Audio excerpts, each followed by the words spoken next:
Thank you, colleagues. The next item of business is a debate on motion 16852 in the name of Finlay Carson on behalf of the Rural Affairs and Islands Committee on salmon farming in Scotland, and I'd be grateful if members who wish to speak in the debate were to press their request to speak buttons.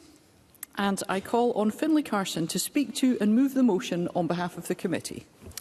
Thank you, Presiding Officer. I'm pleased to open this debate on behalf of the Rural Affairs and Islands Committee and to speak to the findings from our follow-up inquiry into salmon farming in Scotland. Let me begin by taking this opportunity to thank all the committee members, the clerks and SPICE staff for their diligent work throughout the inquiry and in producing what I think is a thoughtful and balanced report on a subject that can often attract very polarised opinions. We took evidence on our inquiry from June to October last year, hearing from a range of different stakeholders involved in the industry, as well as regulators and the Scottish Government. In September, we carried out a fact-finding visit to Oban, where we held a community engagement event, visited a marine research facility and went to see a local fish farm. On behalf of the committee, I want to thank the many stakeholders who provided evidence, written and in person, to us over the course of our inquiry. Our main focus was to follow up on the recommendations from the 2018 inquiry report on salmon farming by our predecessors in the Rural Economy and Connectivity Committee. We aimed to understand if, 7 years on, the Scottish Government had been successful in efforts to place the industry on a more sustainable footing. We assessed progress across 4 main themes: fish health and welfare, environmental impacts, interactions between farmed and wild salmon and the location of salmon farms. Overall, our committee found that while some positive steps have been taken towards some of the key findings of the report, in most areas the sector still has some way to go in realising the ambitions set out by the REC committee. It is evidential that recommended changes to regulations and enforcement of the industry have not been taken forward with the urgency called for in 2018, which we believe continues to present a barrier to securing the long-term viability of the industry. I will set out some of the steps the committee believes need to be taken at the end of my contribution, but for now I would like to touch on a selection of our report's key findings. The industry's record on fish mortality rightly attracted a lot of scrutiny by the committee. We were disappointed that the industry had been unable to significantly reduce its overall mortality rates from around 25%, which was roughly the same as they were in 2018. However, I was encouraged by recent figures from Salmon Scotland that suggested a drop in mortality rate to about 18% this year. And I know the committee will be watching eagerly to see if this progress can be sustained.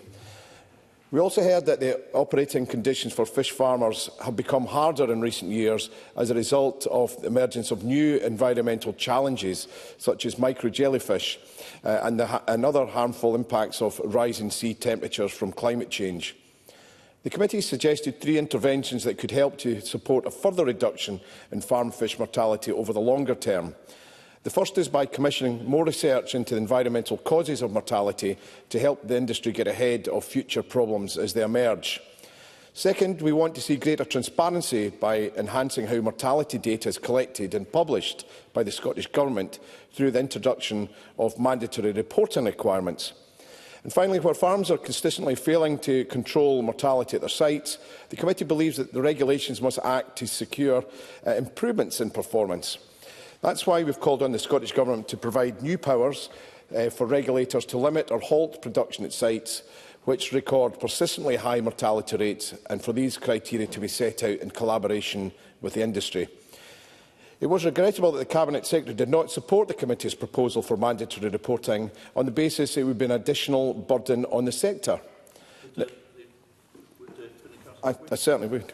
Fergus Ewing. Yes, I thank the member for giving way. Does he recognise and acknowledge and welcome the fact that the sector as a whole, since 2018, 7 years, has invested a staggering £1,000 million in addressing many of the issues that he raised? They've increased survival rates to a 4-year high, whilst sea lice rates are at an historic low. Finlay Carson. I thank the member for the intervention. Absolutely. I think we recognise that the industry has gone some way to innovate, to look at how it can tackle some of the challenges. I think what was most concerned of the committee was whether that rate of addressing the climate change challenges were actually being addressed effectively. we understood for the industry that during our visit, the fish farms were already collecting a lot of data on site for audits and management purposes. And the Cabinet Secretary's position is even more concerning given the fact that what I have already said about the need for improving the regulatory oversight of farms when it comes to mortality. And we don't believe it would be an additional burden given that much of this data is already collected. The Cabinet Secretary, however, has not completely rejected our proposals for new enforcement powers and has said further analytical work is required before she can move forward on a view on this. I hope she will elaborate in her contribution to this debate on what precisely that work will entail and when it would be completed. The committee was also concerned to hear that specific welfare standards for farm fish were currently set on a voluntary basis rather than required by regulation. The committee feels it is time and good for the industry that often goes above and beyond statutory requirements in other areas, that the statutory regime with regards to welfare keeps pace with knowledge about what constitutes good fish welfare. Indeed, this is communicated to the committee in great detail in the evidence provided to us by the likes of Professor Lynn Snedden and RSPCA Scotland. For that reason, the committee recommends that the Scottish Government brings forward new regulations to set specific baseline standards for farm fish. There already exists for most other these standards already exist for most other farmed animals. So why not farm fish? I note that the Cabinet Secretary said that this recommendation would require further analysis and she would update us on what she intends to do in September. Again, I hope the Cabinet Secretary will say more about this in her remarks about exactly how that analysis will look. An area that the committee was also pleased to see the industry making improvement was on reducing sea lice. This progress has in part been made by tightening the enforcement thresholds and the introduction of mandatory reporting of sea lice counts. That is to be welcomed. But it makes me question even more why the Cabinet Secretary seems so reluctant to take a similar approach to tackling fish mortality. The committee also took evidence from SEPA on the changes made since 2018 to the regulatory framework for controlling the amount of waste discharged from fish farms. And we are supportive of the revised regulatory framework and the additional monitoring of the seabed it requires, yet significant gaps in knowledge and understanding around the environmental footprint of salmon farming that were identified back in 2018 remain largely due to the lack of scientific evidence. To address these gaps, the committee feels there is a case for the Scottish Government to establish research pens to develop scientific evidence about environmental impacts of salmon farming and how this can be reduced. The Cabinet Secretary seems to agree with this in principle and said the Scottish Government would take forward further discussions on this in the future. Another area the committee felt minimal progress had been made since 2018 was around the interactions between farmed and wild salmon. Shortly after the REC Committee inquiry, the Scottish Government commissioned a working group to review its policies around this issue, and yet, when we spoke to the former chair of the group, he told us that only one of the group's 42 recommendations had been implemented by the Scottish Government. The committee is disappointed by this and said a clear timetable for delivering these recommendations was urgently needed. In response to a report, the Scottish Government has now provided more information on the status of each recommendation, but this seems more of an update on progress with minimal detail around the timescales for when we can expect these to be delivered. Finally, an area we felt the most frustration from in the industry was around the difficulty they had in navigating the consenting and planning process around the siting of new salmon farms. In 2018, the REC Committee called for immediate dialogue between the Scottish Government and industry to develop a mechanism to allow farms to relocate to sites that were more likely to promote good fish welfare and mitigate environmental impacts. Disappointingly, there remains no evidence that these discussions have taken place. And the committee recommends that this is now progressed as a matter of urgency, alongside a detailed analysis and assessment of potential risks this could have on fish health and welfare and the economic and social impacts on fish farm staff and communities. Presiding Officer, I know that time is short and I've only managed to cover a fraction of the report, but let me conclude by saying this. In light of the lack of progress over the last 7 years in certain areas, we did seriously consider recommending a moratorium or pause on new salmon farms or the expansion of existing farms. However, the committee agreed to give the Scottish Government 1 year to implement our recommendations, and for this work stream to have dedicated ministerial oversight to ensure delivery. We hope that our findings would be... yes, I think I've got time, Presiding Officer. Colin Smith. Thank you very much, Presiding Officer. It's an important point that Finlay Carson makes about the fact that the committee want to see progress within 1 year. But could Mr Carson tell us exactly what the committee believes are the measurable actions that need to be delivered in those 12 months, and what process the committee will be undertaking to measure and assess whether the concerns have been adequately addressed at the end of that 12-month period? And in conclusion, Convener. In conclusion, we take these points on board, and it's very important that the committee can have the opportunity before 12 months is up to look to see whether we think there's been satisfactory progress. We now have a timetable, but we have to make sure that the government actually sticks to that. We hope our report will be a wake-up call for the Scottish Government and that its current approach is not working. But having read the Cabinet Secretary's response, I can't help but feel a little bit dismayed at how few of our recommendations the Scottish Government has committed to act on. I also struggle to see acknowledgement by the Scottish Government of the seriousness of the challenges facing the industry. This is important because it's absolutely vital that the sector is able to overcome these challenges so we can continue to enjoy the benefits that salmon farming bring to the Scottish economy and help the jobs and the economic development it provides in rural communities. And I'm sure that's something we can all agree on. So it's important, Presiding Officer, that in the spirit of the report, I hope the Cabinet Secretary will listen carefully to the feedback from members across the Chamber this afternoon about how we can build on a more sustainable and prosperous salmon farming sector in Scotland. And I look forward to hearing the contributions of all members. But for now, let me commend our report to the Parliament and move the motion in my name. Thank you. And before I call the Cabinet Secretary, members may wish to be aware that we do have a little time in hand this afternoon. Cabinet Secretary. Thank you very much, Presiding Officer. First of all, I just want to say that I'm grateful for the Rural Affairs and Islands Committee's thorough exploration of the issues facing salmon farming in Scotland and for members' consideration of progress made since the December 2018 Salmon Farming in Scotland report. And I do just want to address one of the comments that's just been made by the convener, Finlay Carson, because the Scottish Government does take the recommendations very seriously and has given consideration to the recommendations within the report. Now, I am also grateful for the opportunity that this debate brings to discuss these matters more broadly across Parliament, to outline the key work that we as a government have delivered since that initial report, and to discuss in more detail our response to the committee's recommendations. Now, in 2023, I published the Vision for Sustainable Aquaculture, which sets out our ambitions for the sustainable development of the aquaculture sector. Now, the sector, of course, provides invaluable benefits for our nation, particularly for the coastal and island communities where it operates, and our vision sets out how we see that sector developing, operating within environmental limits and supporting our local communities and economies. Now, last year, Scottish salmon was once again the UK's top food export, achieving a record high of £844 million worth of exports. The sector contributes significantly to our economy, with around 2,300 people directly employed and many, many more throughout its supply chain, covering a variety of different disciplines such as fish health, engineering, feed, vessels and equipment manufacture. Salmon production largely takes place in our highlands or rural areas and islands, where it provides high-value, high-skill, long-term employment opportunities that contribute to the ongoing vibrancy and vitality of those communities.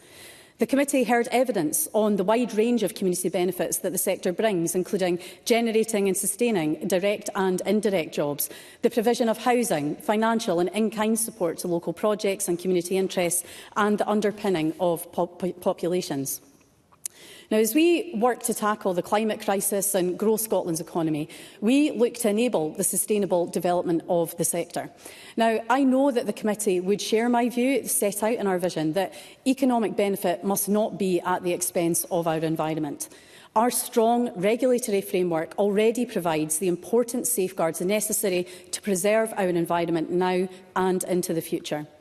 However, we know, and we would agree, that of course there is always more to do. Our policies and regulations should always be informed by the best available science and evidence. And I would hope that members across the Chamber would agree that it's important that our interventions are evidence-based, balancing proportionate regulatory improvements to protect our natural environment against the impact that regulation could have on the sector's economic potential.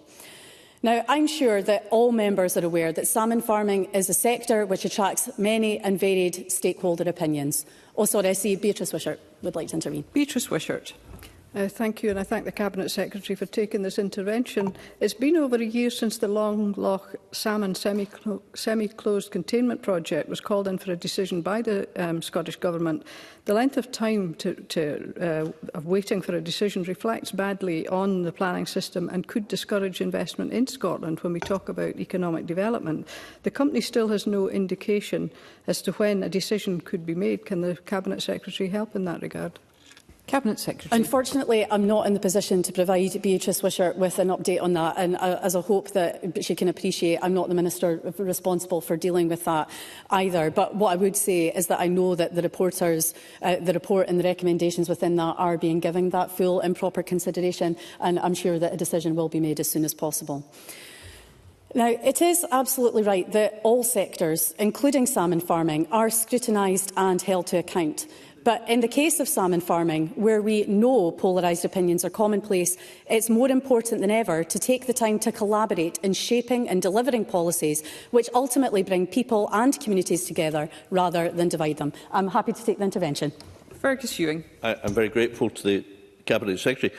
In order to drive that forward, could I ask whether the Cabinet Secretary agrees with me that the Griggs report's main recommendation of having a lead individual and person responsible for driving forward progress to ensure that consents, for example, are dealt with swiftly, as they are in Norway and as exists in Norway, is a recommendation that really would help to achieve the objectives she set out?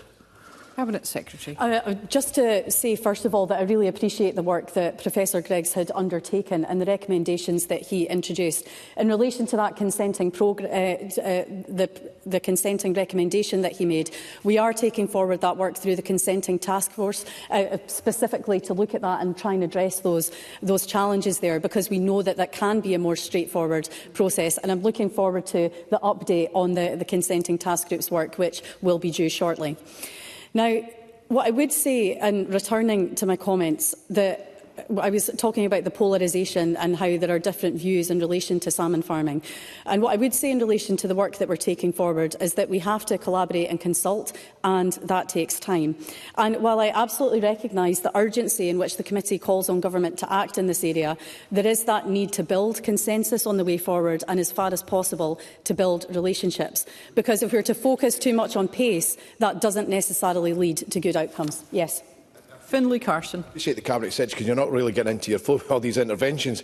But, you know, we heard from the salmon industry that the Scottish salmon farmers provide the highest animal welfare standards across the world.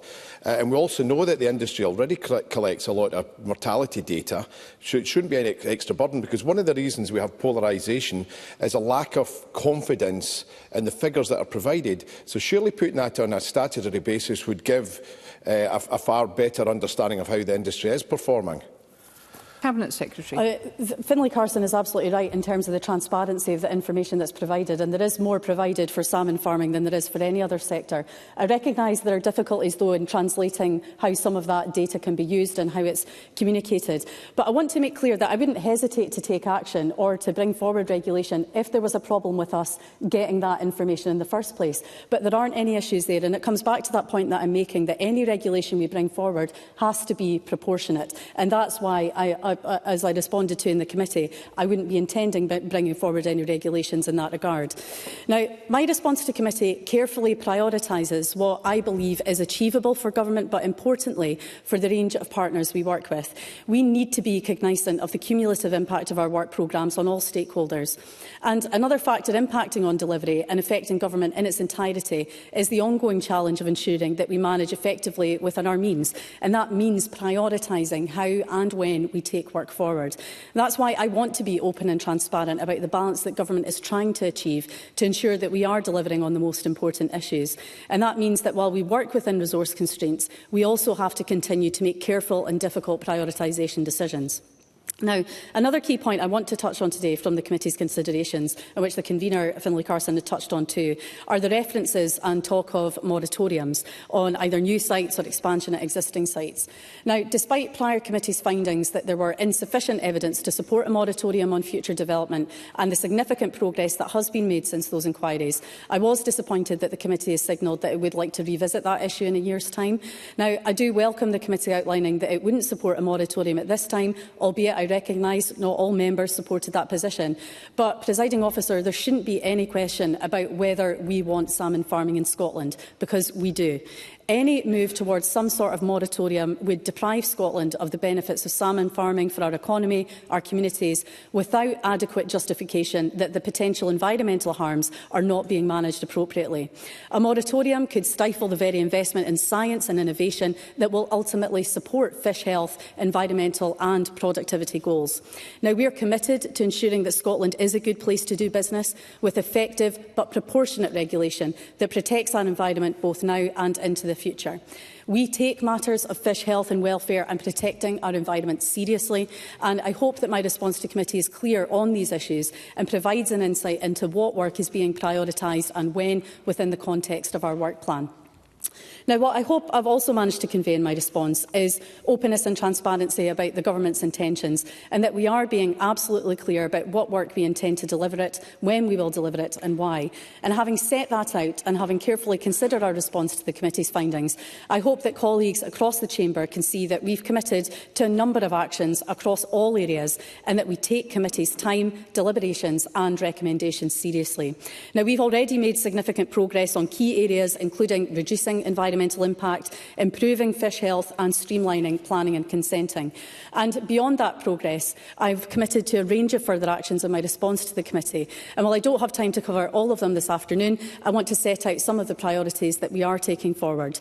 So we'll be exploring with partners how existing data collections that we've touched on today can be better presented and accessibility enhanced, including improvements to Scotland's aquaculture website. We're working to analyse mortality data, exploring thresholds for persistent high mortality and whether fish farms with persistent high mortality actually exist.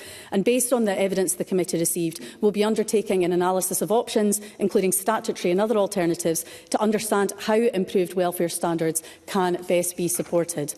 Now, the detail of these commitments is broad and it's set out in our written response to the committee, but I hope what I've set out briefly today shows that we are listening, we're acting and we're continuing to make progress. And on drawing to a close, Presiding Officer, I want to thank committee members again for the in-depth consideration of these matters, and I look forward to keeping the committee updated as we make further progress across these important areas to ensure that we continue to support the development of the sector, operating within environmental limits and delivering the range of social and economic benefits we know that it brings. Thank you.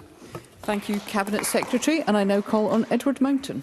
Thank you very much, Presiding Officer, and I'm delighted to be able to open this debate on behalf of the Scottish Conservatives.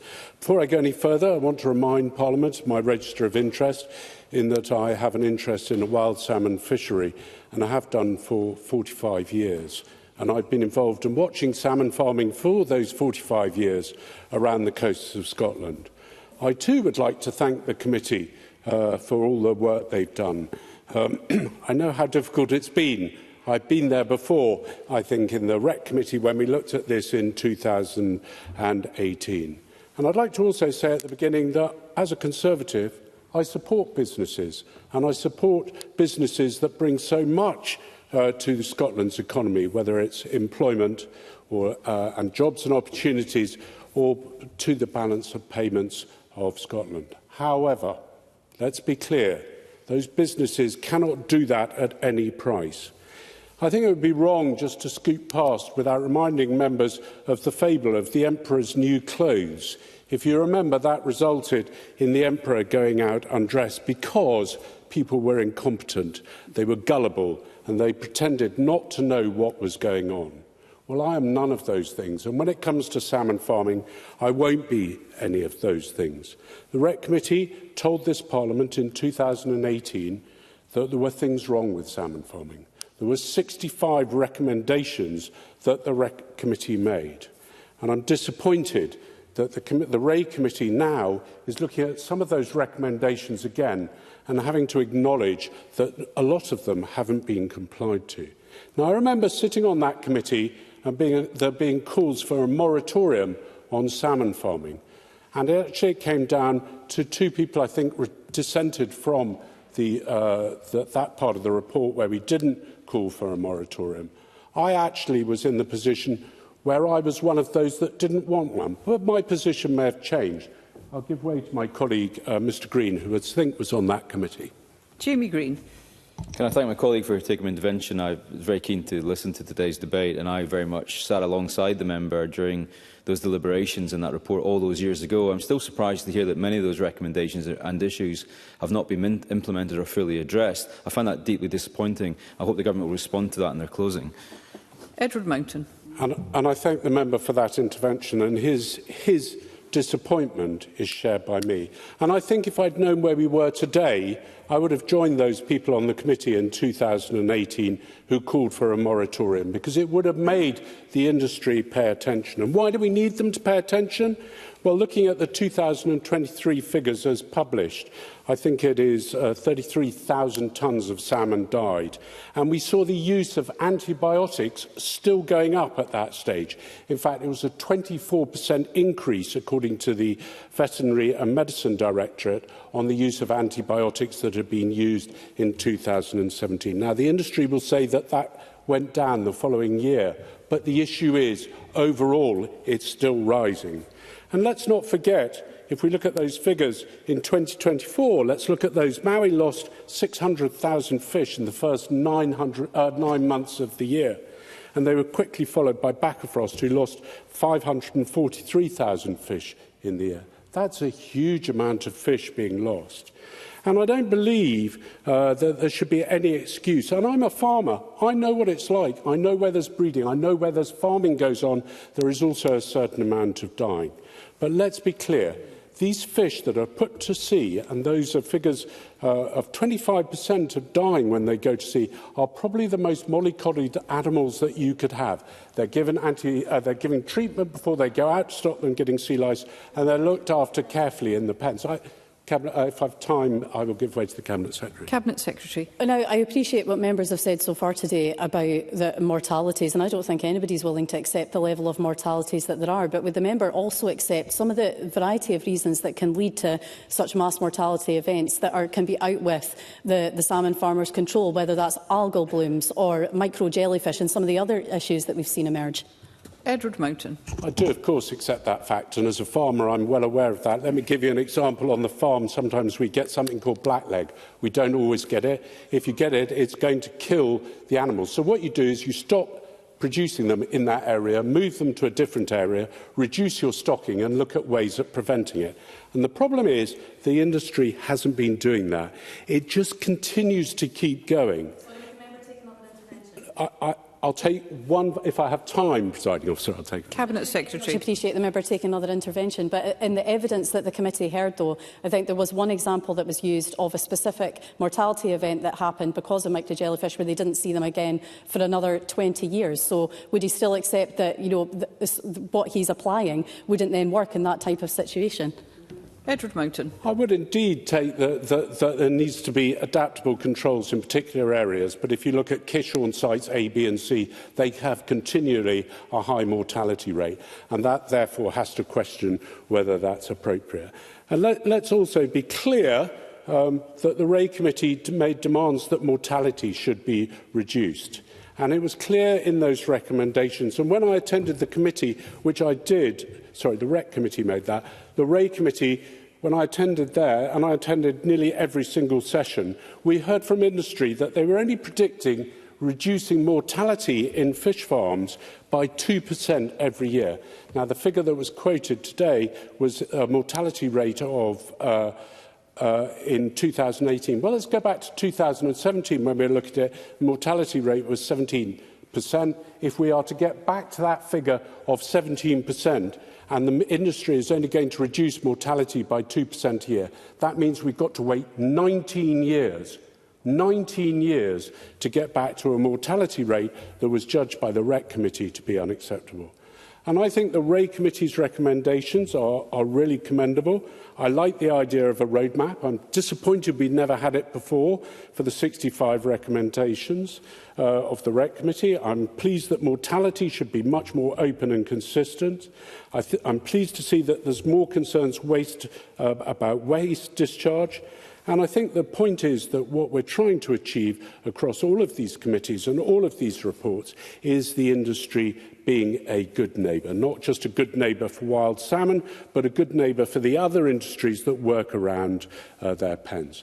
Now, I think for the industry to succeed, and I really want them to succeed, they're going to have to be open, they're going to have to be transparent, much more than they are at the moment. They're going to have to show considerable improvements. And I would really caution the industry about sending letters like they did to the Ray Committee after the commissioning of the publishing of their report, which I believe are threatening. I don't like being threatened by the industry, and I don't think any parliamentary committee should be. I think we need to make sure that we build on this through consensus. Denial and defence by threatening is not going to save the industry. I believe they're in the last chance saloon. They've had 2 strikes from 2 separate committees in the Parliament.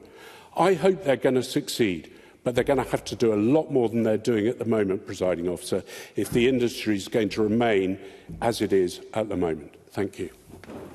Thank you, Mr Mountain. I now call on Rhoda Grant. Thank you, Presiding Officer.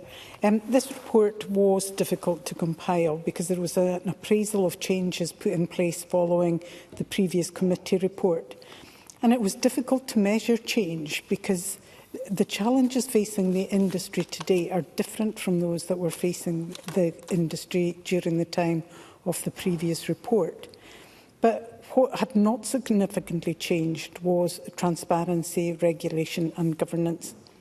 And salmon farming faces even greater challenges today, yet it appears there's little progress having been made following the last report.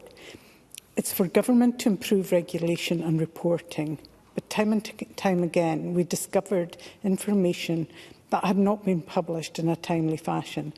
And while this information was gathered, it was not transparently or accessibly available, and that actually feeds negativity towards the industry. I welcome that the Cabinet Secretary has now, in her response to the committee report, admitted this and agreed to look at how this information can become more freely available. There are those on the committee and in the wider public who would wish to have a moratorium on all fish farm development. And if they're being honest, they would admit that they would want to close the industry down altogether. But they forget that fish farming does provide benefits. We need food, especially oily food, which salmon farming provides.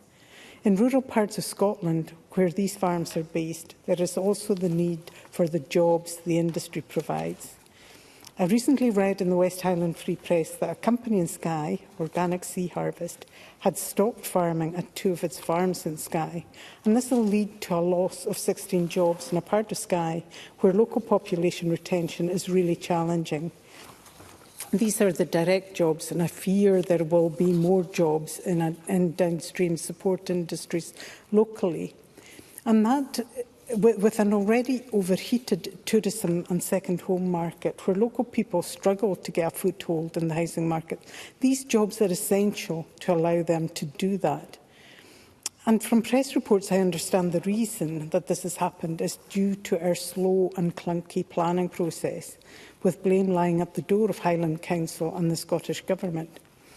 This is a small local company that government should be supporting, and they've fallen foul of a complex and expensive bureaucracy, so it's little wonder that most of the aquaculture industry is now owned by large multinationals. They have deep pockets and patient capital to see them through these processes. It really must change, because these jobs are crucial to our local economy. Good governance is not only transparent, but it also cuts bureaucracy and makes trading easier without cutting standards. And it's also good governance that protects our international reputation and the reputation of the fish farming industry. Therefore, government is failing industry and those working it by not acting on these concerns. And I was brought up in a rural area, and the arrival of a fish farm provided permanent, well-paid jobs, allowing young people to buy a home, to stay in the community in which they were brought up. And we need more of that. We simply can't hand these communities over as a playground for the rich. But the lack of good governance structures means it's close to impossible for small companies to succeed. The planning system sets communities against each other and creates time lags that only those with the deepest pockets can survive. Climate change also impacts the industry, and yet the Scottish Government marine laboratories have been all but hollowed out. We need research and development to ensure the industry is world-leading rather than being left to wither. We saw the catastrophic effect of the micro-jellyfish, and I wonder what research was carried out to identify that up-and-coming challenge before it happened. Cabinet Secretary. But would the member recognise the significant investment that the industry itself makes into research and innovation in that, but also the funding that we provided to the Scottish Aquaculture Innovation Centre, exactly to do the work that the member is suggesting needs done in relation to trying to tackle these challenges? I do think that there needs to be a broader recognition of that. Rhoda Grant. I recognise that. But those catastrophes happen, and they have really damaging impacts on the industry, on our international reputation for one of our largest exports. So therefore we have to do more. We need to foresee the challenges that global warming is bringing. Presiding Officer, it was quite sad to see that the public and media response to the catastrophe caused by the micro-jellyfish was to really pillory the industry. And yet when we see on-land farming disasters such as foot and mouth, recently bird flu and virus, we rightly see empathy and caring for those who have worked hard to raise these flocks and herds and that are facing devastating losses. Yet these people who work on fish farms see no sympathy or empathy. It's almost as if they set out to bring that catastrophe on themselves deliberately. When the Scottish Government responded to the committee concerns on climate change impacts, their response was to highlight the work on the issues that have already played out to a certain extent. We need to look at future-proofing and to see what changes are likely to occur and to prepare for them. Otherwise, the future will have more catastrophic impacts on the industry. The report looked at RAS, which had been brought in as a response to the previous committee report, which focused a lot on sea lice. And RAS is a natural way of dealing with sea lice. They're a type of cleaner fish that eat the sea lice. And we see the value of RAS actually exceeding that of farmed salmon. And we need to protect those RAS because they're providing a job to protect the salmon, but we need to protect them, and all too often at the time of harvest they're simply discarded. So the committee recommended a fisheries management plan or some other protective action that would have to be developed to stop the overfishing of RAS, but also to look after their fish welfare at a time of harvest as well. We also looked at spatial management of the sea, and this comes up too often in the Rural and Islands Committee, where there are so many competing pressures on our seas, and they're not being managed. There's aquaculture, there's fishing, there's energy transmission, generation, there's leisure, all of those things. We really need to look at how we take a zonal approach and plan the seas so to make sure that there is room for everybody, but people are able to continue with their businesses. And that was another issue that came up within the report, in that if fish farms were able to move out of the way of things like micro-jellyfish, they could, but planning being so cumbersome made that nigh on impossible. Presiding Officer, in conclusion, the report is clear. The Scottish Government are letting the industry down, and if we're to continue to reap the rewards of a world-renowned product, we need to get the governance and transparency right. The committee have set a deadline on that, leaving the door open to return to this topic next year. So I hope the Government now acts to make sure that we don't have to do that. Thank you, Ms Grant. And I now call on Ariane Burgess. Thank you, Presiding Officer. Scotland's seas are being sacrificed for profit. Beneath the surface of our lochs and waters, the salmon farming industry leaves a trail of pollution, suffering and harm to our coastal communities. This is not the Scotland we want to hand over to future generations. When our committee published our report, we laid out clear and urgent calls for action. Action to protect our seas, our marine life and the people who depend on them. Yet the Government's response has been little more than empty words and half measures. My views in our committee's recommendations are clear. Pause expansion, pause new farms until the industry cleans up its act. It's not about shutting it down. A pause gives us the time to strengthen regulations, protect our environment and safeguard Scotland's international reputation. The Government claims... Finlay Carson. I appreciate the member taking the intervention. Could Ariane Burgess tell me what impact assessment the Greens and our colleagues have made about the knock-on effect of having a pause in the industry, or whether it's just been asked for on a whim? Ariane Burgess. I appreciate that intervention from Finlay Carson. I would say that, I'll go on to outline it, but the greatest concern I have is to our communities, that they're dependent on this industry and they will be left with nothing when the industry collapses in the face of climate change. The Government claims that they have made considerable progress since 2018, but how can we possibly share this optimism when the evidence tells us a different story? With rising sea temperatures driven by climate change, the days of salmon farming in Scotland, as we know it, are numbered. The latest Marine Climate Change Impact Partnership report says the warmer waters means that mortality is going to increase in our farms. Either we force the industry to change or it will be finished. I called for along with colleagues, for stronger regulations, transparency and accountability. And the committee heard clear evidence of farmed salmon dying in shocking numbers. Mortality rates have soared from 7% a decade ago to 25% today. And that means 1 in 4 farmed salmon dies before it reaches harvest. Added in the freshwater stage to reporting, and 1 in 3 salmon suffer and die before they reach your plate. And still the Government refuses to implement comprehensive mortality reporting, ignoring cleaner fish and freshwater stage entirely.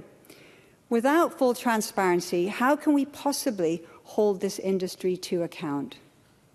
The Government insists that missing data shown as no counts will not be tolerated in future. But just this week, reports revealed that 2 farms, less than 3 kilometres apart, one completing the required sea lice count, the other claiming it couldn't due to the weather. The system is failing, and the Government's assurances of future enforcement simply carry no weight. Along with colleagues, I called for greater welfare protections of our fish, who can feel pain just like other animals, and our pets.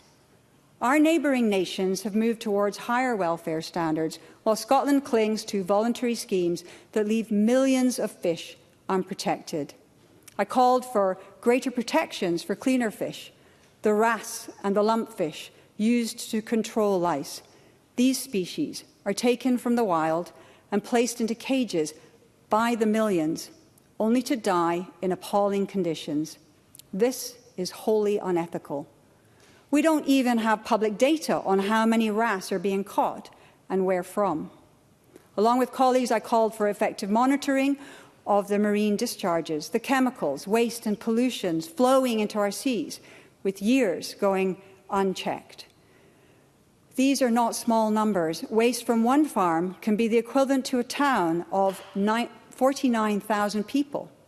How have we allowed an industry to grow so huge without even knowing its full impact? And again, along with colleagues, I called for accountability on farm escapes. Iceland recently fined a company over £650,000 when 80,000 farmed salmon escaped. Yet here in Scotland, the same incident faced no consequences. It even took 2 years to come to light because there's still no legal requirement for transporters to report farmed fish escapes. Scotland has fallen behind countries like Iceland, Norway and Canada, where stricter regulations and tougher enforcement hold salmon farms to account. The salmon farming industry boasts of economic benefits, yet in the 35 years it has directly created just 253 full-time jobs in the Highlands and Islands. And let's be clear, this is not about a jobs boom, it's a false promise. Meanwhile, the industry's pollution threatens the real livelihoods of our coastal communities, the fishers, the marine tour guides, and the small businesses that rely on healthy seas. While Scotland claims to be a world leader in aquaculture, other nations are already far ahead in regulating salmon farming to protect their environment and wildlife. When did we decide that corporate profits were worth more than our environment, more than our wild rivers, our seabed, our future? Let me be clear, there is still time to turn this around, but to do that we must be bold enough to change course, and that starts with one decisive action, pausing the expansion of salmon farms until we fix the serious problems in this industry. Other countries have raised their standards. Scotland must do the same. We have a choice to let destruction continue unchecked or to stand up and protect what is precious. I believe that we can choose a different future, a better future, but that choice must start now. Thank you, Ms Burgess. We now move to the open debate, and I call Fergus Ewing to be followed by Tim Eagle. Presiding Officer, salmon farming is, in my view, one of the greatest success stories that there is in modern Scotland, and yet it is the one which I believe is the most undervalued. And furthermore, there is no other industry, Presiding Officer, that I'm aware that's the subject of more politically motivated, unjust and ill-informed attacks than our aquaculture sector. I was pleased to hear the Cabinet Secretary defending some of the arguments that are so frequently made.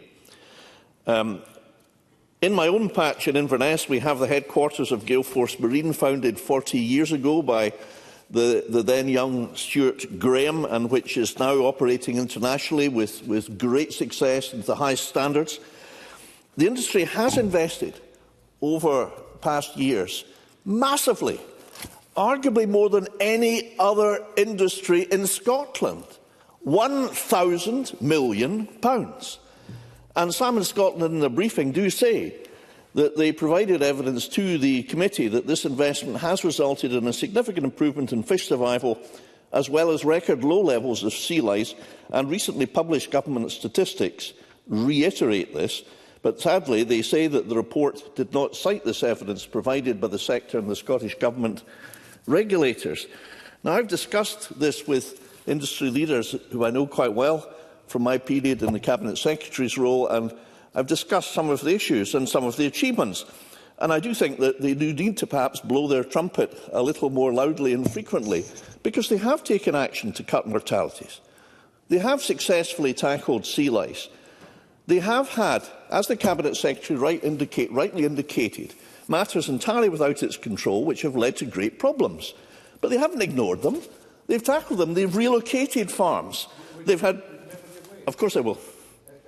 Finlay Carson. I appreciate Fergus Ewing giveaway, but does he acknowledge that the committee report absolutely appreciated the reduction in mortality due to sea lice and the efforts the industry had made to do that? However, the work of the Scottish Government to ensure collaboration between all bodies to ensure there can be more fleet of foot addressing future issues is something that lies at the door of the Government to drive that. Fergus Ewing. I'll come on to that, but I think in principle we all want to work well together in principle. I hope that's a high-level answer. So they have done enormous things. They've invested in modern hatcheries. I was privileged to open that of Mowi in Invergary, and that in itself actually advances health, because the young salmon spend more time there and less at sea. That's a good thing. They're out more in open sea waters. There's fewer of them. These are all good things shouldn't we recognise we do in every other industry?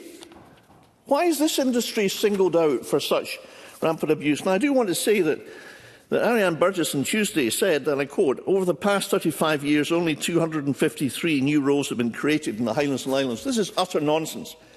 The briefing I've had yesterday indicates in the North West Highlands there are 1,000 direct jobs. In Shetland, 470. In Orkney, 180. Baccafrost, 60 sites, over 500 people. Mowi, I believe it's over 1,600 people. There are 12,500 people. For every person directly employed in a salmon farm, there's 8 others in the supply chain. So I do hope that the Green Party will recognise it is peddling. Careful the words that I use, Presiding Officer. I don't want to transgress any rules by accident, at least. I do think that these are peddling matters that are simply untrue. It's talking Scotland down. It's damaging to our most remote communities. Beatrice Wishart made a brilliant speech on Tuesday. I agreed with every word. And my own visits as Minister to Shetland reinforced the huge importance of fish farming, carrying on the seafaring and fishing traditions of the great people of the Isles of Shetland. So I do think it's time for a bit of truth about the value of this industry. Critics also argue that there's foreign investment, as if that's wrong. Well, hang on a second. I'm not talking about Mr Mountain, but NGOs and the Green Party say, oh, it's foreign investment. Well, wasn't it Mr Trump that said foreign investment is bad? Why are these NGOs, the Greens, adopting the language of the current President of the United States? This is absurd. Scotland is an open economy. We rely on investment in all our sectors, and we routinely praise the performance, second only to London, of inward investment. Why not in salmon farming? Now, I want to move to the critical point, and that is this. I know this. I've been to these islands. I visited these communities. I've been in the Cabinet Secretary's job. Without this industry, and without this industry encouraged to achieve its great potential, as it should do, with the implementation of the Griggs report to which I alluded, without SEPA acting as a blockage, and the Marine Directorate perhaps also in some cases doing so, we can't achieve what we need to achieve. And if we don't do that, the depopulation problem in the Highlands and Islands, already acute, will become fatal. And if the Greens had their way, there would be no communities left in large swathes of the Highlands and Islands. So go back to their wine bars, prepare for the revolution over the Chablis, and let the salmon farming industry continue to contribute greatly to the common weal and wealth of the Highlands and Islands of Scotland. Thank you. And I now call Tim Eagle to be followed by Elena Whittam. Well, thank you, Presiding Officer. I am very grateful for all the contributors today, and very grateful to be part of this important debate on salmon farming in Scotland.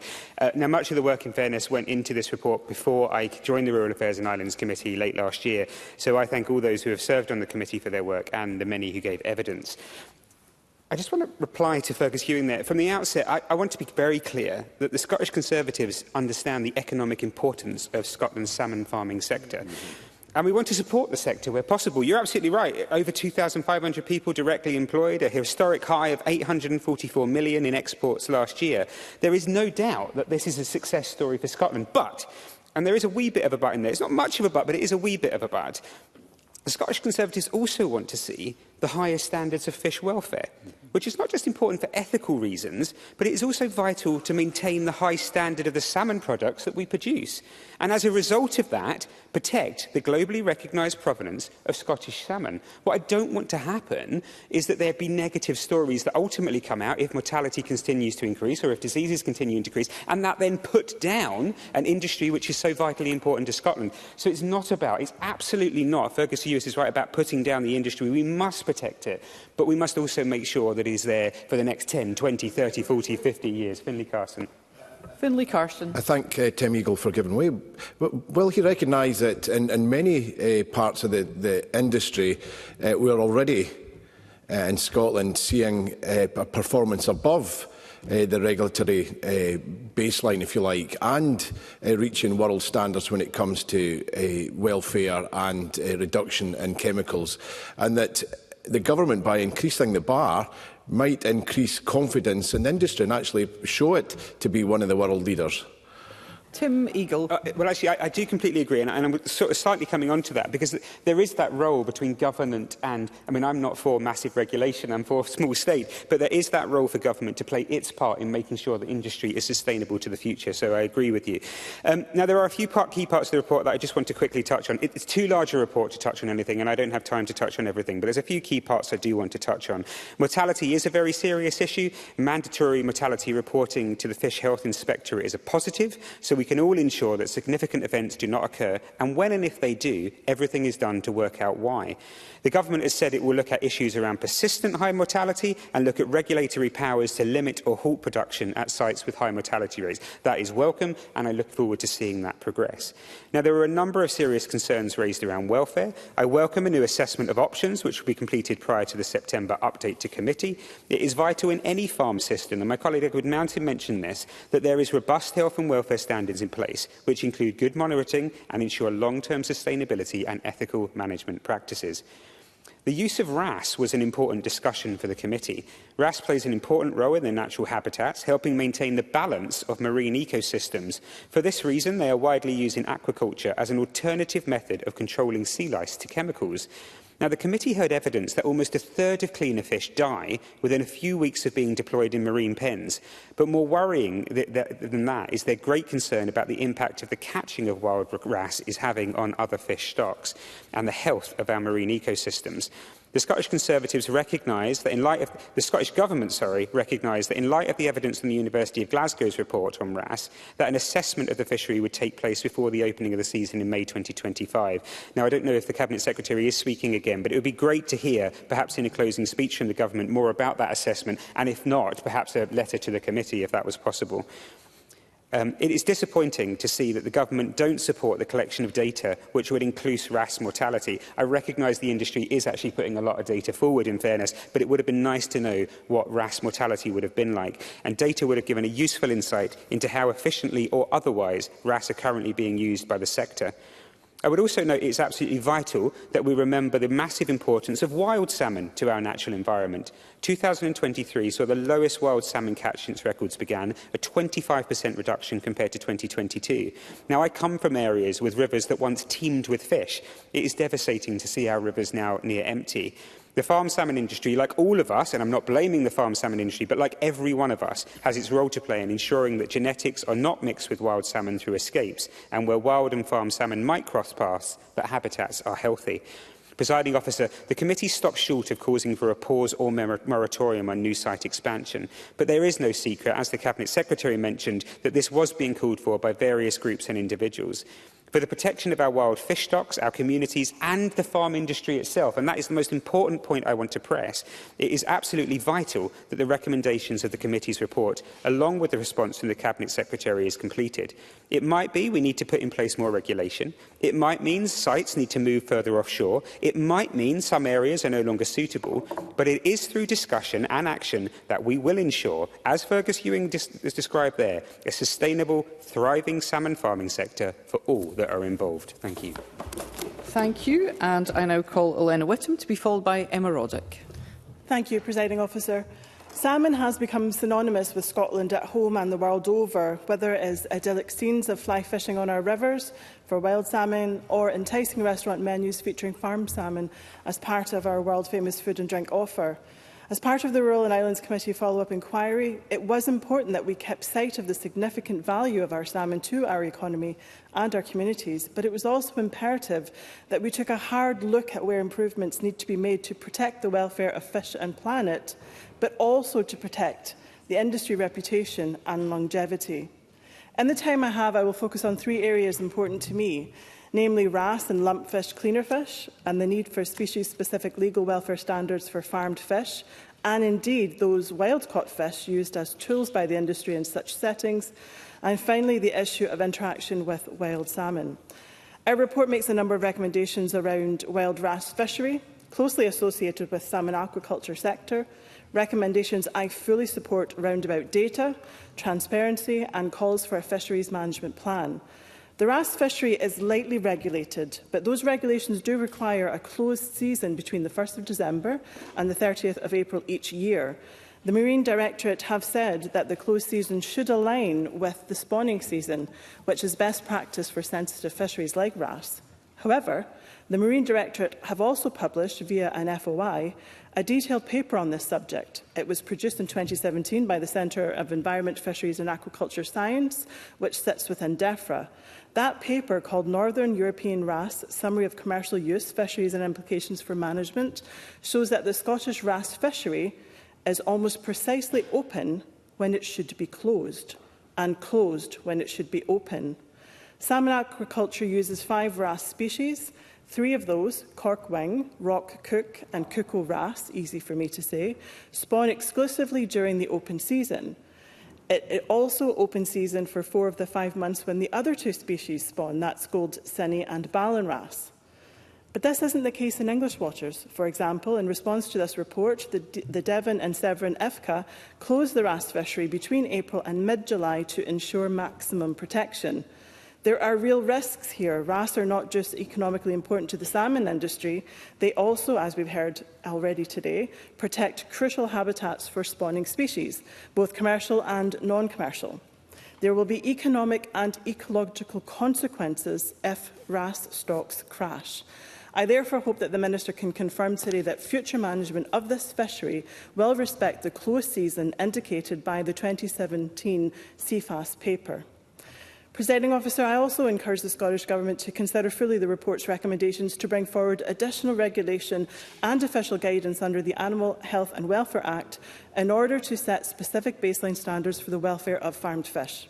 Whilst I do appreciate that there is an industry code of practice and an RSPCA assured scheme that producers can sign up to, farmers raising terrestrial animals must comply with species-specific requirements under law, with additional detailed guidance published for most species which describes how farmers can meet their legal responsibilities, but also go beyond that minimum to achieve higher welfare. Farmed fish are offered no such legal protection beyond not having to suffer unnecessarily.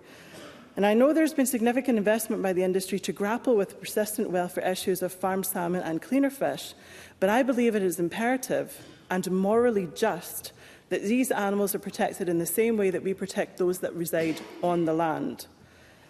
Finally, as someone who resides right beside a river that was once full of wild salmon, we've heard from Tim Eagle that he has done the same.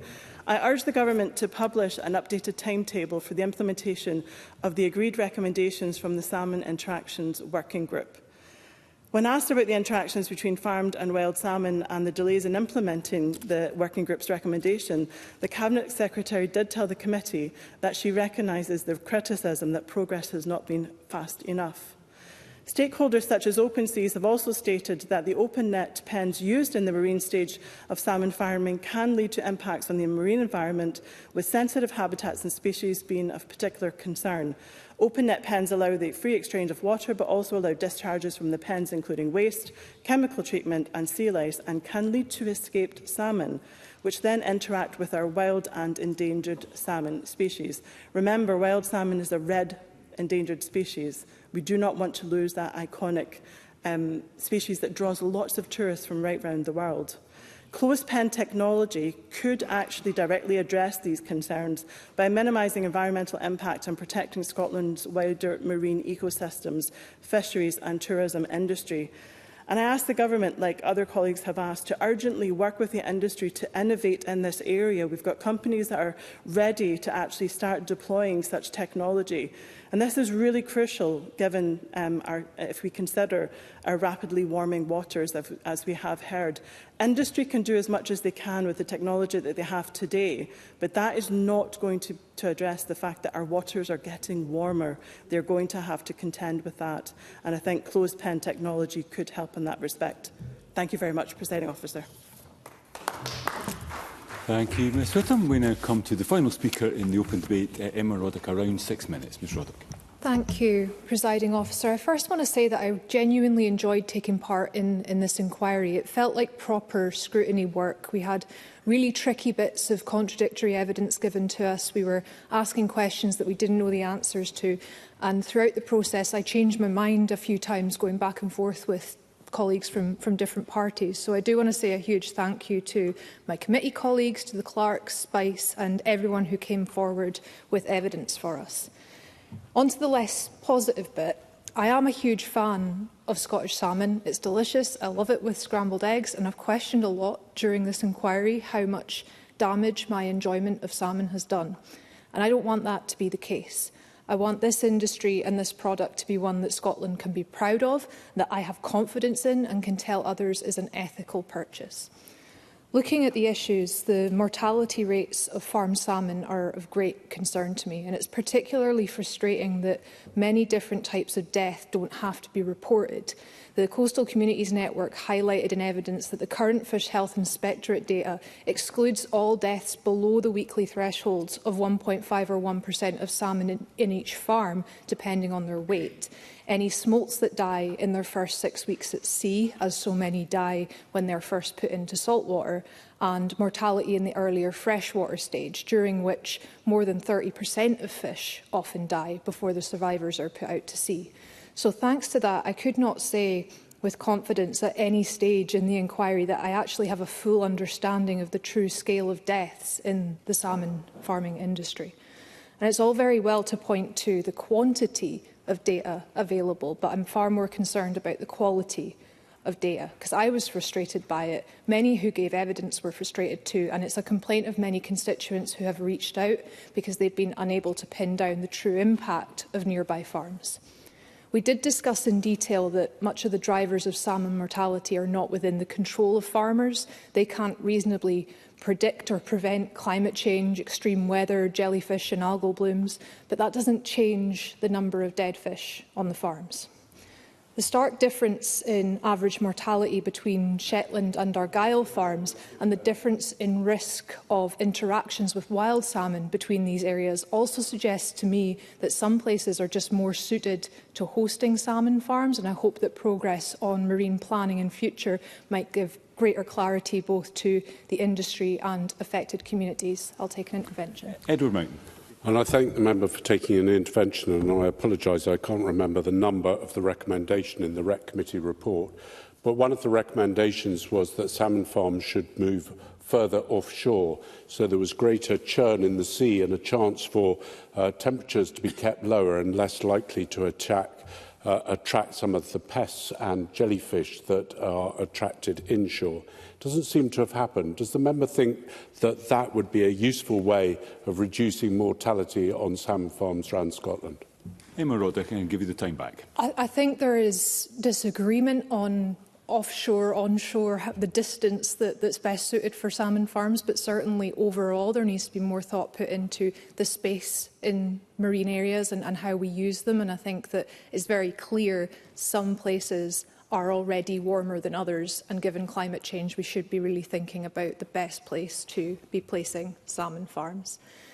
Our welfare standards for salmon, despite pressing people on both sides of the debate, it was very difficult to come to conclusions about what a happy fish looks and acts like. Before visiting the farms, I did speak to animal welfare campaigners and I asked them what to look out for. But it wasn't really possible for MSPs visiting to know what the experience of the fish was just by standing at the side of the pen. Now, I enjoyed feeding the salmon and watching them leap, but I could not tell you what their welfare standard was. And pinned up on the wall in the barge on the Dunstaffridge farm was the welfare standards for farmed animals. And those familiar will know that much of these are not relevant to fish, and it was painfully clear that there's just not a consensus on fish welfare. Professor Lynn Snedden's evidence on the pain and distress of salmon subjected to various lice treatments in particular was very helpful, and I would highlight her comments to the Scottish Government as a great place to start if we are looking at creating welfare standards, which I sincerely believe that we should, and I look forward to further information on that in the next year. My understanding of the treatment of cleaner fish on salmon farms suggests an even graver situation, and data and welfare standards for those fish are desperately needed. That concerns were raised about the impact of salmon farming on wild wrasse populations is also deeply worrying. Now, it's never easy to go against the grain, and I did feel a lot of pressure to just say, let them get on with it. This is an industry that brings in money and jobs, and we have to let them keep on growing without question. But we don't, and the industry should be as sustainable as it is possible for it to be. And I felt strongly more and more as the inquiry went on that there was justification for a pause in expansion until issues around mortality, welfare, use of cleaner fish and other lice treatments were sorted out. And by the end, I felt that doing any less would be irresponsible, both for the animals that we're discussing and for the industry itself, which is why, after debating every detail of the recommendations running up to it, I couldn't put my name to that final section of the report which stated the committee did not feel a moratorium was justified. I hope that I'm wrong, and I hope that I'll come back with the committee next year astounded by the positive progress that's been made, and I'll be happy to have a red face, and I'll approach any new evidence next year with an open mind. But I agree with Edward Mountain on the Salmon Scotland letter responding to the inquiry. The tone was one of indignation and even offence at being scrutinised at all, and that really highlighted to me that this is not an industry which is going to change practices unless it is forced. I hope that colleagues can hear that I've given this a lot of thought, and I appreciate there's great disagreement on many of the points that I've outlined. But I can hand on heart say that I feel there needs to be more urgency from government, regulators and industry to get things up to scratch. I want to get behind Scottish Food and Drink. I do not want to have hesitations. There are strong recommendations in the committee's report, and I hope that they serve as a catalyst for progress, not that another committee meets in another 5 years, confused about how few have been heeded. Thank you. Thank you, Ms Roddick. We move to closing speeches, and I call first Ariane Burgess. Around 6 minutes, Ms Burgess. Imagine a future where people look back and say, they made the right choice. They protected Scotland's seas, wildlife and coastal communities. That future is still within our reach, but only if we act now. The expansion of Scotland's salmon farming industry must be paused. And I reiterate, this is not about ending salmon farming. It's about pressing pause to tighten regulations for existing farms, safeguarding the environment and preserving our farmed salmon's international reputation. Right now, intensive salmon farming is damaging our marine ecosystems. Pollution, seabed degradation and unchecked sea lice infestations are destroying biodiversity. And if we allow this expansion to continue, the damage may become irreversible. Scotland's wild salmon populations are already in crisis. Their future is in the balance. Sea lice spread from farms to wild fish, weakening them, which is why we called for no more farms to be placed on migratory routes. Without urgent action, we could lose this iconic species from our rivers forever. But from our inquiry, it's clear that the industry has failed to meet environmental and welfare benchmarks. Voluntary improvements are inadequate and have been far too slow. Existing regulations are toothless. A pause is our chance to implement stronger enforceable protections, with species-specific guidance bringing us in line with what other nations did long ago. Yes, I'll give away to Finlay Carson. I appreciate the member giving away. Could the member give us an example of where the Scottish salmon industry has failed to abide by the environmental legislation that's in place at the moment? Ariane Burgess. I thank the member for that intervention. Let me be clear on environmental standards. We have a duty to apply the precautionary principle, and that principle demands action in the face of uncertainty to prevent potential catastrophic harm. And yet, despite overwhelming evidence of environmental damage, the government continues to allow expansion, and this is reckless. They say the precautionary principle can be applied flexibly, and this is wrong. The numbers tell the story. The proportion of fish dying in salmon farms has more than tripled in the past decade, compared to previous rates of 7%. The most recent figures are not a cause for celebration. At some sites, it's catastrophic. Over 86% of salmon at one farm died in the last cycle, and another it was 82%, and without any consequence or action taken. The government response is to say that analytical work is required to understand sites with persistent high mortality. Why hasn't this work been done? This level of mortality would never be tolerated in any other farming sector. So why are we tolerating it in our salmon farms and seas? Some claim that a pause would hurt jobs, but let's look at the reality, and I hope that Fergus Ewing is paying attention. According to the Fish Farming Survey Production 1990 to 2023, since 1990, salmon farming has directly created just 253 new full-time jobs in the Highlands and Islands. Meanwhile, its environmental damage takes away jobs from our communities in marine tourism and wild fisheries. A temporary pause is a measured, responsible step. It gives us the breathing room to put effective environmental and welfare standards in place. It allows existing farms to catch up with the higher standards of newer farms. It ensures that Scotland's natural resources are protected for future generations. And let us be honest, this government has been far too slow. Of the 65 recommendations made by the REC committee, only a fraction have been implemented.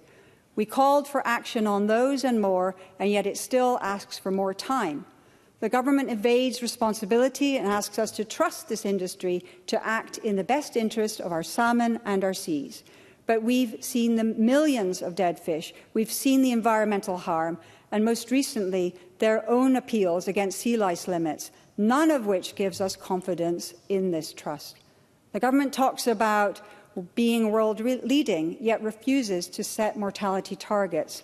It claims to prioritise fish welfare, but it has failed to bring in species-specific protections.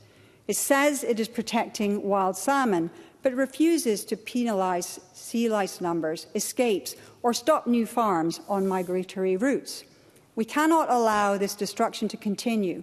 If we care about the future of Scotland's seas, if we want to protect our coastal communities and to preserve our natural heritage, we must act now. And this is why I'm calling on the government to introduce an immediate pause on fish farm expansion. A pause sends a message to industry, to our export partners and to the people of Scotland. We will not sacrifice our seas for corporate profits. Future generations will judge us on what we do now. Will we be the ones remembered as the ones who ignored the warnings, or the ones who took action? This is our moment. Let's make the right choice. Thank you. I now call Colin Smith, around 8 minutes. Mr Smith.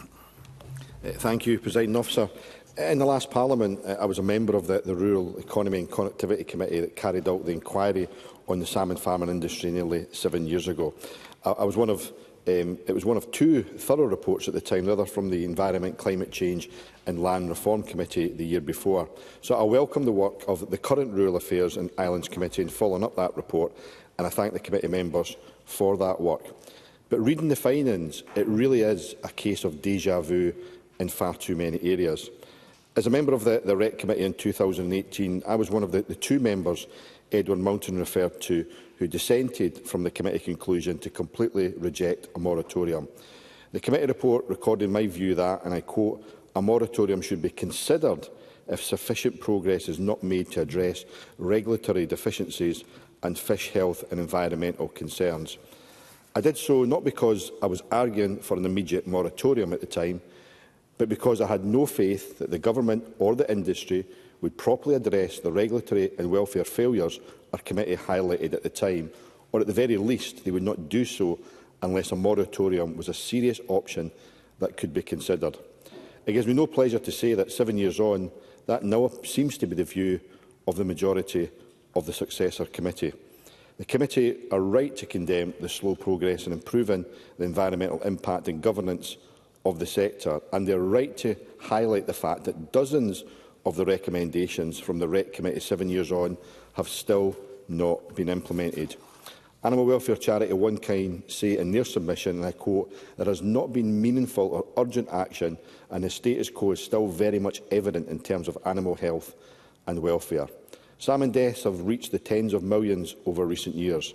As the committee report highlights, the Coastal Communities Network referred to information from biomass data published by SEPA, which estimates 17.5 million fish died in 2022, a level Professor Simon Mackenzie from the University of Stirling told the committee was not, and I quote, "our sustainable practice." And Animal Equality UK, in one of their written submissions, pointed out that this 17 million on-farm mortalities is the tip of the iceberg. The true scale of deaths in Scotland's salmon farms is masked as a result of under-reporting. Last year saw record freshwater deaths, and while 2024 saw a welcome improvement, mortality is still over twice that of the 2018 level. That slow rate of progress in tackling mortality rates is not good enough. But more concerning is the Scottish Government's response to the committee's report and recommendations which fails to acknowledge this. There are some aspects to the Government response which are positive, such as the commitment to consider putting basic baseline standards for the welfare of farm fish on a statutory footing, something One Kind suggested in their submission to the committee. Yes, I'll take that. Edward Main. Thank you. I wonder, when I run the figures, if the member is as shocked as I am, to get back to the figures of 2017, the mortality figures of 2017. It will take the industry 19 years to get back there at the rate they're progressing at by their own admission. Does the member think that's acceptable? Colin Smith.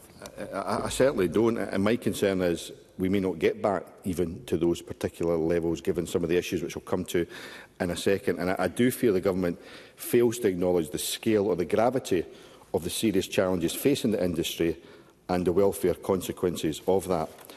Where the Government doesn't openly reject the committee's recommendations, which they do in many cases, the responses are vague and are non-committal. There is no commitment to provide the Fish Health Inspectorate or another appropriate body powers to limit or halt production at sites with persistently high mortality rates. There is no commitment to introduce stricter conditions for accepted reasons on no counts. There is no commitment to end the siting of farms in the close vicinity of known migratory routes for wild salmon. There is no commitment for mandatory reporting of mortalities to the Fish Health Inspectorate, even though this data is already collected, a point that Finlay Carson highlighted in his contribution. Cabinet Secretary. I mean, the member has already just said himself it's information that's already collected. So can I ask what the point of the regulation is then, given that all regulations should be proportionate and should be balanced in terms of the impact that it can have on industry? Again, as I said to Finlay Carson, I wouldn't hesitate to bring forward those regulations if there was a problem in collecting that data. Colin Smith, give you time back. Absolutely, thank you very much. It's actually about, I suppose we turn that question around. Why are the Government against mandatory reporting of mortalities in a way that's consistent and would actually publish that information? So I'm not clear why the Government are against that and have rejected that particular commitment so openly. And there's also no commitment to publish an annual fish health report detailing the health and welfare status of all farmed aquatic fin fish. These are, frankly, Presiding Officer, reasonable recommendations that, in my view, have unreasonably been rejected. I recognise the points made in the debate, however, that the reasons for the high mortality rate have changed, less so about sea lice, where we have seen welcome improvements, more so on climate change. The committee conclude tackling these causes is, and I quote, not currently within the operational capability of the industry. And in a contribution earlier in an intervention, the Cabinet Secretary, in intervening on Edward Moulton, almost suggested that because of this, because many of these things are out with the direct control of the industry and they have no plan to deal with a lot of this, then we should tolerate these high mortality rates, which is something I simply don't accept. Rhoda Grant was absolutely right when she expressed concern at the lack of government support for research and development on these issues to see if we can find solutions to them. Now, I recognise the points that have been made in the debate about the economic and social benefit the salmon farming industry brings to rural and island communities. The year-round stable direct employment it brings to those communities, often on good wages, higher than in other areas in those communities, given that the appalling levels of low pay that still plagues rural Scotland, are important to those areas. These jobs help keep people in the community, they help keep rural schools, shops, community halls open, although that dependency on those jobs maybe says a lot about the lack of alternatives and the fragility of those rural communities. I also recognise that there are many indirect jobs created through supply chains across Scotland. Indeed, I visited Aquagen in Dumfries, who are world leading in the production of genetic starter material for the sector, creating in some cases high-skilled jobs in my area. But the real threat to jobs in the salmon industry is not demanding more action to address the welfare, environmental, regulatory failures of the sector that have been highlighted by the committee report. It is the reputational damage that will be caused by failing to do so. As Rhoda Grant said, it is also only with good governance that we protect our international reputation. Business as usual is simply not an option.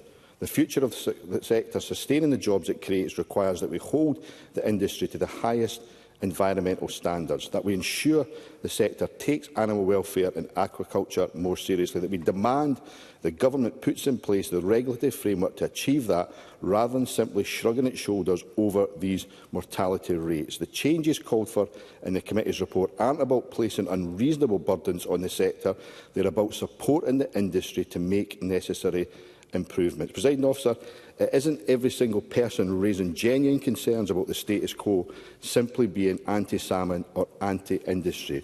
Many are being pro-animal welfare, pro-environment and pro-communities. They want meaningful action to secure the long-term viability of the salmon farming industry. I want nothing more than to see the committee conclude in 12 months' time that adequate progress has been made in addressing these concerns. But, Presiding Officer, we won't get that if the government stands in the way of enabling the sector to grow in a way that is sustainable and takes welfare far more seriously.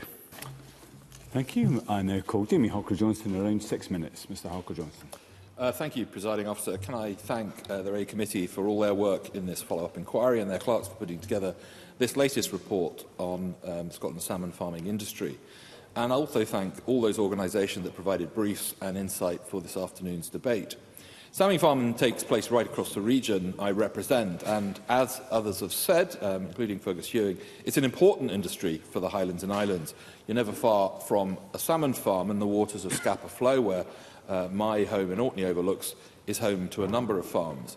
As others have highlighted, the industry makes a considerable contribution to Scotland's economy and an important contribution to many local economies where other employment and opportunities can be limited.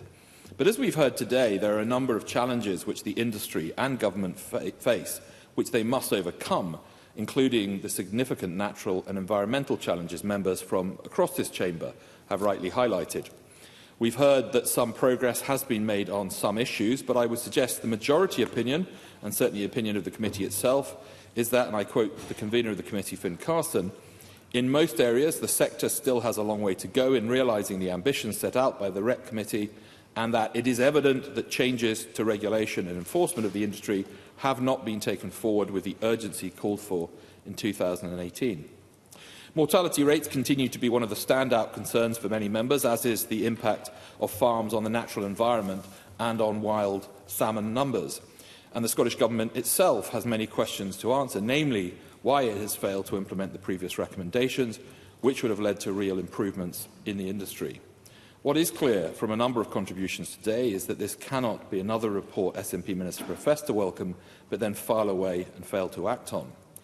The Scottish Government must now listen to these new recommendations from the Rural Affairs and Islands Committee and take them forward with urgency they have so far failed to show. The RAI Committee convener Finn Carson highlighted committee calls for Scottish ministers to ensure that regulators had new powers to limit or halt production at sites where there are persistently high mortality rates, and for ministers to work with the industry to set the criteria for those restrictions. He also highlighted concerns over the interaction between farmed and wild salmon, as did Tim Eagle. Tim Eagle highlighted the impact wild salmon and the worrying reductions in wild salmon catch in Scotland's rivers. This is a real concern given the importance of salmon fishing to so many communities across Scotland, including many served by the great salmon rivers of the Highlands. He also highlighted the role of wrasse, as others have, as a cleaner fish, but also the mortality rates of captured wrasse. He raised concerns over the impact of fishing on wild stocks, and while recognising the assessment Assessment was now happening, or would it now be happening. The lack of assessment on wild stocks before now, and the lack of data of mortality. Lack of data is clearly an issue, and one which seems to have raised a number of concerns today. Edward Mountain, who obviously was involved in the original inquiry in 2018, was right. If you are, as he called it, a true friend of the sector, you want the industry to do well, as we all do. You recognise the value of the jobs and the contribution the sector makes to the economy, but pretending there is nothing wrong is not the way forward. He said, as others have done, that mortality rates are still too high, that the action needed hasn't happened. He also called for openness, transparency and improvement, and he warned that the industry was in the last chance saloon as far as the need to deliver on the recommendations of the RAI Committee. If I can turn to some other contributions as well, the Cabinet Secretary, Mary Goujon, asserted that the Scottish Government has taken the report and the recommendations seriously, but we're only really here today because of failures to act in full on the previous report. And I feel that the proof will very much be in the pudding on whether this report goes the same way. Rhoda Grant talked about the closure of 2 sites in Skye in the region that we both represent, down to planning decisions.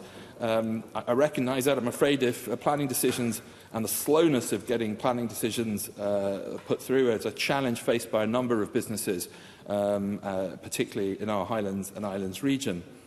Ariane Burgess called for a pause, but was unable to provide, I felt, really any evidence from Finlay Carson on how the Greens actually came to that position, certainly in the answer that she came. Yes. Colin Smith.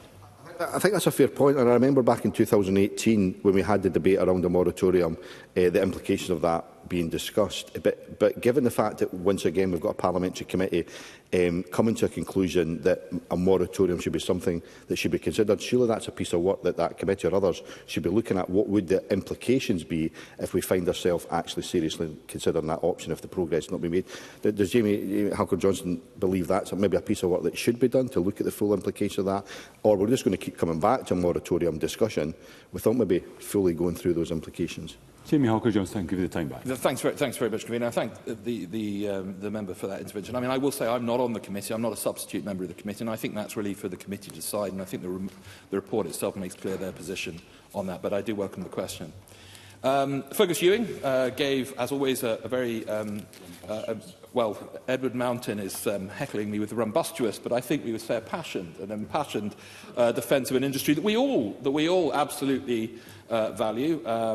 And its contribution to Scotland's economy and the investment the sector has made over the last years in seeking those improvement. I was delighted to hear repetition of wine bar revolutionaries again. I'm sure Ariane Burgess is perhaps less so. But I think he did very much in that point that he made make a serious point about the importance of the sector and the risk of depopulation. These are communities where often there aren't a lot of opportunities, and these can be well-paid jobs, and it is important that we support them. Presiding officer, just to conclude, this has been an important debate and of an important report. It's been, as I said, a passionate debate at times, and I think the inquiry itself has also been impassioned at times, but also with a number of measured and very knowledgeable contributions over the period. It will mean nothing, however, though, if the Scottish Government doesn't act on the report. We all, well, I would say probably nearly all of us, recognise the importance of the salmon farming industry. We recognise the money it brings in and the jobs and livelihoods it supports in our communities. But in protecting all of that, we need to ensure that it is conducted with the highest possible standards and the real focus on honesty, openness and transparency. We cannot afford for the next session's successor committee finding themselves in the same position as this session's Rural Affairs and Islands Committee and having to launch an inquiry into the Scottish Government's failure to implement their predecessors' recommendations. Thank you very much. I now call on the Cabinet Secretary. A fairly generous 7 minutes, Cabinet Secretary. Thank you, Presiding Officer. I've been taking copious notes throughout this debate because of the number of issues that have been raised, so we'll try to work through them as effectively as I can. But I really just want to start by reiterating my thanks to committee for their work, and also to all the organisations and stakeholders who gave evidence and time both to support that process as well as for the debate this afternoon too. As I'd said earlier, salmon farming is a sector which attracts many and varied stakeholder opinions, and while the sector is rightly scrutinised and held to account, it is important that that scrutiny leads to that kind of open and respectful dialogue which is rooted in clear evidence too. Now, we've committed in our response to the committee's report to a number of actions which are going to, I hope, build that transparency and accessibility of data, but also to examine more closely some of the assumptions that have been made about the sector too. I think it's quite clear, though, from the debate today, and I think it's been widely recognised by MSPs across the chamber, that the value of aquaculture is recognised. I think we all value the really important role it plays in supporting employment. As I mentioned in my opening remarks, 2,300 direct jobs and over 10,000 roles more broadly in the supply chain, many of which are skilled, provide average annual incomes well above national and regional averages too. And we value the £324 million in gross value added by the salmon sector for the Scottish economy. Those were the figures from 2023, and the £1.1 billion which the sector was worth at the farm gate in the same period. That's why this government continues to support the sustainable development of salmon farming in Scotland. And our response to the committee's report, alongside our vision for sustainable aquaculture, sets out how we will support the development of the sector to continue to operate within environmental limits and deliver social and economic benefits for Scotland. And I think turning now just to some of the key points that were raised throughout the debate this afternoon, and I understand delivery against the recommendations and the criticisms that I've heard across the chamber in relation to that. Now, we're committed to realising improvements in performance with the sector and other stakeholders as rapidly as is practically possible, but we are mindful of the complexity of the issues under discussion and, of course, of the resources that are available to us to do that. And what we've set out in our response to the committee is where we're going to take action within the next 12 months and where we expect to deliver other key strands of work as we prioritise those key actions. I think I do have to take issue with some of the claims today that we haven't made progress since the committee's initial report, because I would say that significant progress has been made, though, of course, I expect to be held to account in this chamber. I don't think there's been much cognizance of the amount of work that's gone into addressing some of the really key challenges that were identified within those initial reports. When you consider some of the real issues that were addressed in the reports at that time on sea lice, now we see sea lice levels at their lowest ever level. We've seen the introduction of the sea lice framework, which has been recently introduced. We've had the SEPA's revised regulatory framework, which has been tightening the benthic standards, enhanced modelling and monitoring too. We've had the Griggs review and the recommendations that have been published in that time, and the work that's being driven forward by the consenting task group that I mentioned. Yes, I will. Edward Mountain. Thank you very much, Cabinet Secretary, for giving way. One of the recommendations of the REC report was to remove salmon farms away from routes of migratory salmon on the west coast. I can name one fish farm that's moved. Can you name any more apart from the one at Lochmarie? Through the Chair, Cabinet Secretary. Well, I mean, that's something that we'd have to look at. But I think in terms of that overall point, though, that the member raises, that is important, and I think it was an important recommendation from the initial reports.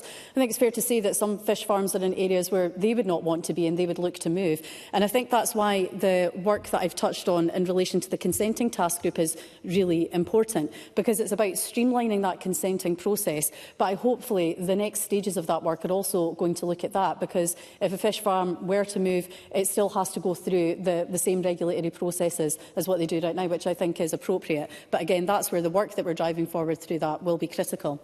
Now, I know that members would like to see action on everything, everywhere, all at once, but these are not small items just to tick off. They are significant pieces of work that require collaboration, building of relationships that I touched on earlier. They require resource and they also require time. And I've really tried to be as transparent and clear as possible about those realistic timescales for work going forward. I have offered to give that update to committee in 6 months so that progress can be tracked against what we've set out. But again, there has to be that recognition of the significance of the work being done and still to be done. Now, the issues around our changing climate, I think, were addressed by Ariane Burgess predominantly in her comments today.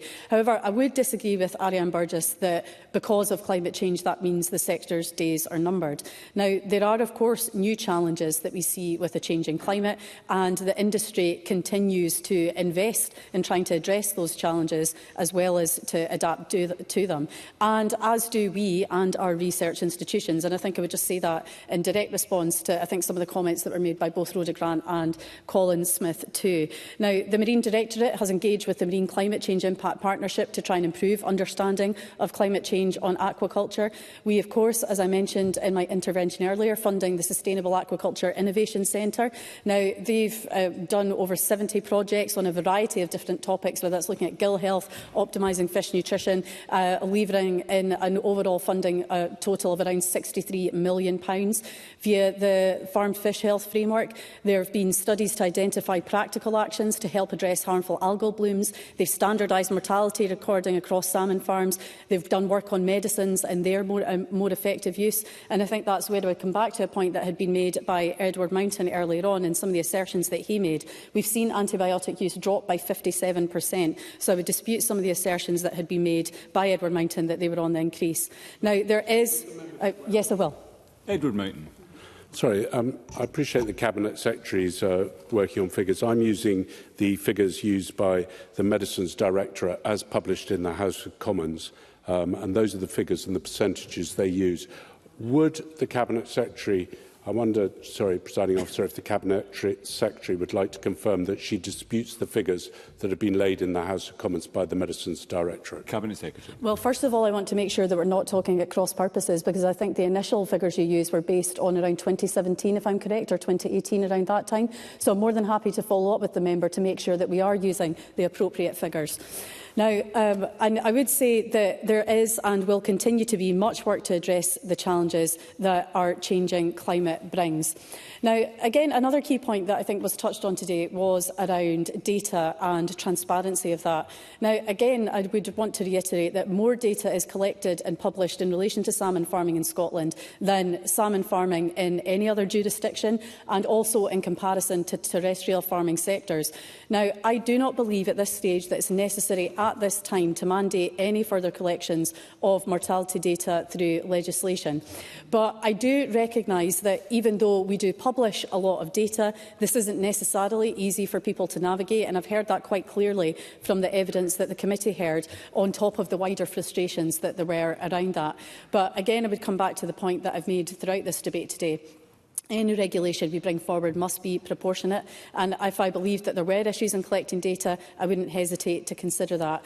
However, I do recognise that improvements could be made in terms of how the existing data are presented and explained, so I am going to explore how that can be improved. So we're going to work with partners to scope out how Scotland's aquaculture website can be refreshed, and including looking at the financing of that. We are going to take that forward over the course of this year and into next year, but we do anticipate, though, that implementation, and especially if we are looking to make changes to the website, may take longer than that. But of course, I will keep the committee updated. Now, there were a really important topic that a number of members touched on today, which was in relation to RAS and the cleaner fish more generally. Now, we have introduced a number of improvements over the course of the period of time since the report's initial inquiry from the committees. Now, since 2018, we've introduced mandatory measures to regulate the RAS fishery. We're continuing to improve the evidence base and management of the fishery too, and we've also invested in research to continue to inform our decision-making to try and protect the stocks. Now, as I informed committee at the time when I appeared in front of them in November, we're currently undertaking a fisheries assessment, which includes a habitats regulations appraisal and appropriate assessment for the wild RAS fishery. But I will, of course, keep the committee updated on that work and how it's progressing. But on welfare more broadly, we are going to undertake an analysis of options, whether that's statutory or otherwise, to understand how welfare standards can best be supported. Now, I see my light flashing, Presiding Officer, and you would probably like me to draw to a close, and I'm sorry that I haven't been able to address the whole myriad of issues that were raised during the debate today. But again, I really just want to thank the committee committee and thank members for their work, as well as for the contributions across chamber today. I think we have heard a wide range of views, and while I wouldn't agree with every point that's been made on every issue, I am grateful for the consideration given to these important matters, and I would really just want to reassure members that we are listening. Our response to the committee's report sets out our planned actions. The salmon farming industry is of vital importance to our economy and particularly for our rural and island communities. I hope we can work together to ensure its continued success as a sustainable sector, operating within environmental limits and providing community benefit. Thank you. Thank you, Cabinet Secretary. And I now call on Beatrice Wishart to wind up the debate on behalf of the committee. Up to 8 minutes, Ms Wishart. Thank you, Presiding Officer. I'm pleased to be able to close this afternoon's debate on behalf of the Rural Affairs and Islands Committee as its Deputy Convener. Let me begin by taking this opportunity to reiterate the committee's thanks to all stakeholders who engaged with our inquiry. Your views were invaluable to us in drawing up our report's conclusions and recommendations.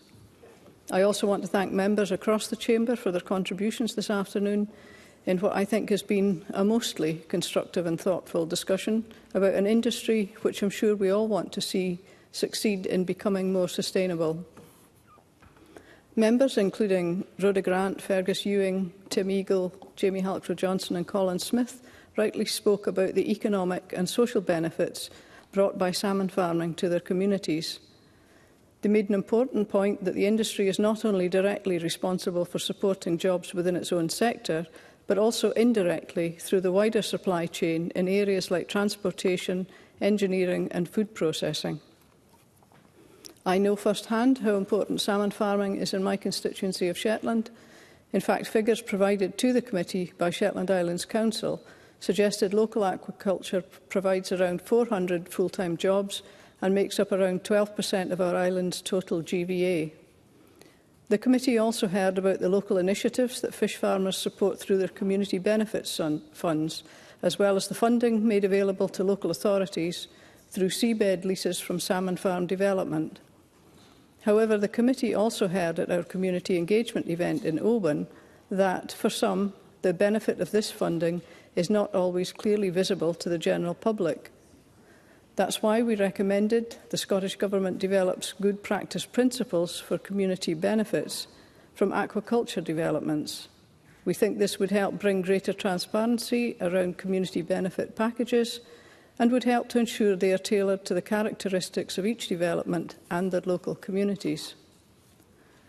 The Cabinet Secretary has said that the Scottish Government would explore our proposal of good practice principles with stakeholders to ensure any decision is in place ahead of the 2026 Crown Estate Scotland lease fee increases. I know that the committee will be keen to see how that work progresses over the coming year. Many members spoke about the challenges the sector is currently grappling with, including in relation to fish mortality. This was an issue on which the committee was disappointed not to see more progress, having been made since the REC committee report, but I do welcome the news of a reduction in overall mortality rate last year and hope this progress will continue. But it will only happen if the Scottish Government provides the support to the sector which it needs to adapt to and innovate to address some of the environmental and climate-related factors that many members touched upon in their contributions. Members spoke about the need for better regulation and enforcement of the industry to help improve performance. The committee highlighted mortality as one area where the Scottish Government needs to address gaps in accountability and governance. But the committee was also concerned about the structure of the wider regulatory framework, which does not seem to take full account of how salmon farming impacts wild salmon. This lack of a holistic approach to regulation was emphasised consistently by stakeholders, such as Fisheries Management Scotland, in their evidence to the committee.